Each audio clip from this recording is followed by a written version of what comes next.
We're moving on in Objective 8, and now we're talking about similar figures. And what we have done is added a few notes and a fold in our composition book over things that we should remember about similar figures. So we first created an example of similar figures with our two triangles here. And the things that we should remember we wrote underneath. So the very first thing that we should remember is that similar figures are the same shape but a different size.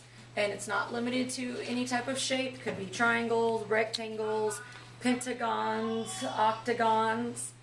As long as it's the same shape and different size, then you could be dealing with similar figures.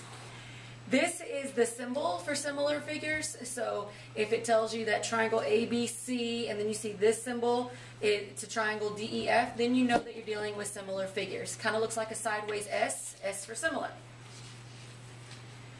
If you are dealing with similar figures, then you know that the sides are going to be corresponding. And what that means is that it's the same part on the two different shapes. So for instance, on our example here, the hypotenuse of our larger triangle is corresponding to the hypotenuse of our smaller triangle because it plays the same role in the two different triangles. They're corresponding. And knowing that they're similar and that the sides are corresponding, you can find missing links by setting up a ratio between the corresponding sides. If you usually the problems are set up where one of the shapes has all of the links and the corresponding shape of the similar figure has a missing part, and they want you to find it. And so the way you can find it is by setting up a ratio. There's a couple of ways that you can set up your ratio.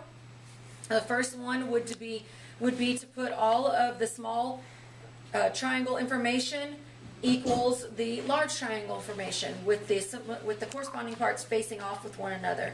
So I would have 3 over 7 equals 5 over x.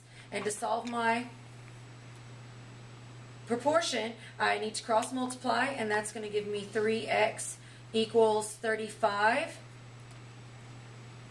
And so x is going to equal 11.67. The other way you could set up your proportion is to do corresponding sides over each other equals the other corresponding sides. So then that would be 3 over 5 equals 7 over x. But it would still end up giving you the same answer for x. X equals 11.67. And so in addition to our notes there, we just added a few more examples of similar figures, so that we don't forget that it's not just limited to triangles or any one particular shape.